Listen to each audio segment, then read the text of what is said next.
Hey guys, it's Spicy, and in this video I'm going to give you guys some advanced tips for Cypher. I'm going to talk about proper spy cam usage so you can get the most value out of it. I'll talk about the intricacies of one-way smokes on defense, and then I'll talk about how you should attack with Cypher and how you should be using his abilities on the other side. Before I get into it, remember guys, I stream regularly on Twitch, so you can check me out on there, and you can also join the Discord community. The links are in the description down below. And I also have plenty more Cypher content on my channel, and I'll be releasing more in the future. So if you haven't subscribed, hit that sub button and make sure you check out some of my other videos after this one. Anyways, let's get into it.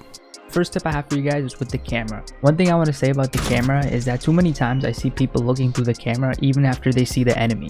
The reason why this is bad is because when you're looking through the camera, it lights up red, so it's very easy to see for the enemy. So what you ideally want to do is that when you're looking through your camera, as soon as you see an enemy and you get an idea of where their positioning is, you want to look away, you want to exit the camera. This way they're less likely to see the camera because the red light won't be on as long.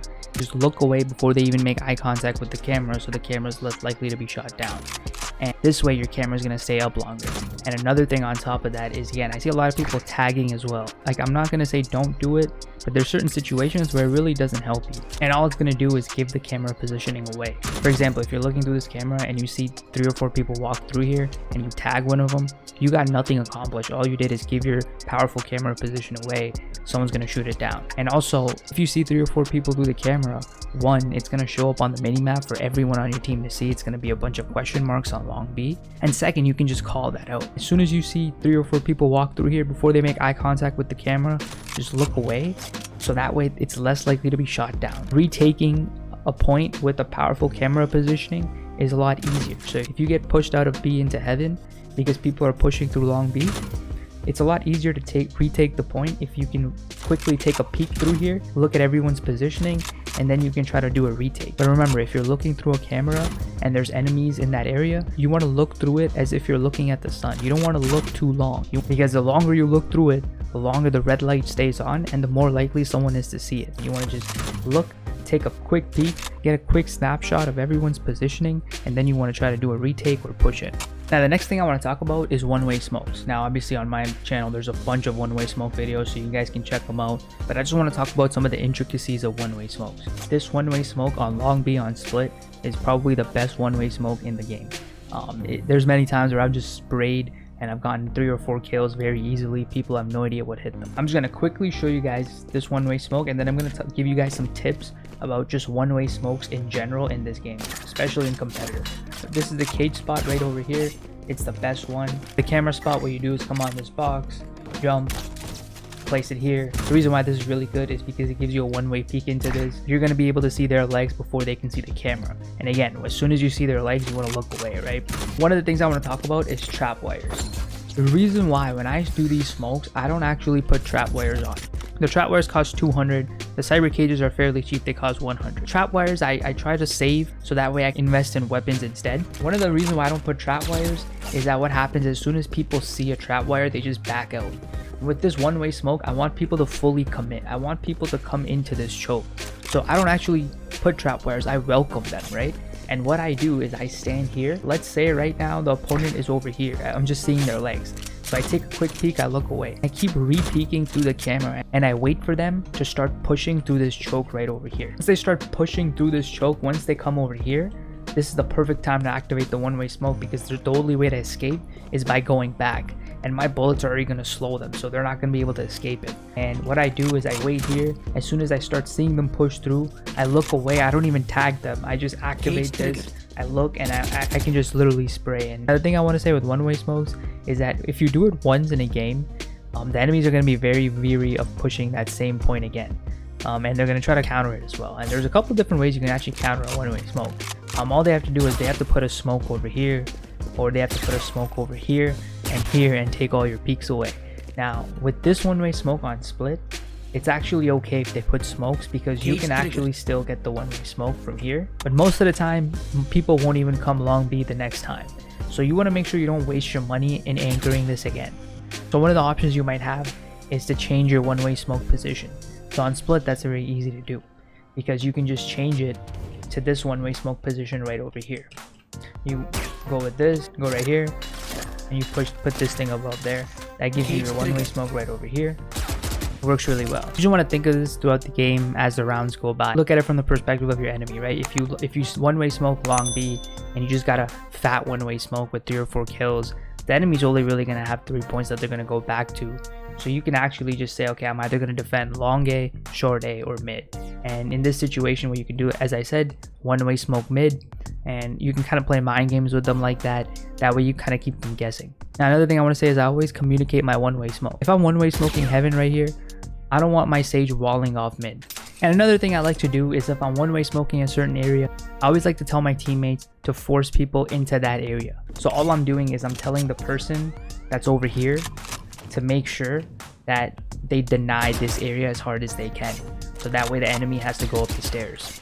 I might tell my sage on long B to just wall it off and deny long B, so they have to go mid, right? So this way you're funneling the enemy into the area that you're gonna one-way smoke, which means that, you know, there's a greater chance that you get more kills. Because one-way smoking can be expensive, especially if you're doing it with trap wires. So you want to make sure you get the most out of each one. Because the chances are you're probably not going to be one-way smoking every round. You're just going to be doing it at certain times, because if you keep doing it, then people are going to catch on and they're not going to push a certain point at all. The next thing I want to talk about is aggressive camera spots on defense. So one of the problems I've seen a lot of people run into is that, you know, they tell me that they guard a point all game and then people never go there. And, you know, they end up having to retake all the time. I feel like you're in that type of situation. So if I'm in a position right now where I've been guarding long B for 2 or 3 rounds and the enemy has always gone long A, the way you can counter this is that you can start with an aggressive camera spot right at the beginning of the round to see if the enemy is going to be in that area or not. If I'm in that situation, what I would do is I would just wait here before the round starts. As soon as the wall goes down, I would put the camera right over here.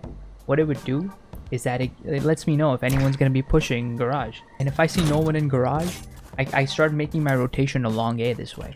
And while I'm going to long A, I just keep taking a peek to make sure that no one's coming through garage. And I can make an early rotation that way, because hopefully someone's already guarding mid, so I don't have to worry about mid, and I can make an early rotation to long A and help my team. One of the great things with Cypher is that you can have 2 pairs of eyes. If an enemy keeps going where you're not, then you do an aggressive camera spot. So this way you can look at it, no one's coming, and you can make an early rotation. This is something you can do at Cypher, and no one else can do this. Again, I'm not telling you to do this every round. I'm just giving you this tip for specifically those situations where you're guarding a certain point and the enemy just hasn't gone there for 2 or 3 rounds, and you don't want to make late rotations. Alright, now let's talk about the attacking side. This is the problem that most people have with Cypher. Everyone's usually pretty decent with the defense. Same thing applies with Cypher that applies on defense. You want to, again, make sure you're scouting out enemy positions, getting as much intel as you can. You want to use your trap wires to guard flanks. You want to use your smokes to block critical line of sight from the opponent so your team can push in. And I'll talk about that later. But the first thing I want to talk about is camera usage. You want to make sure you aim to use your camera at least twice every round on attack. What you ideally want to do is near the start of the round, you want to do an aggressive camera spot so that way you can scout out enemy position. So it might be something like this on split right over here.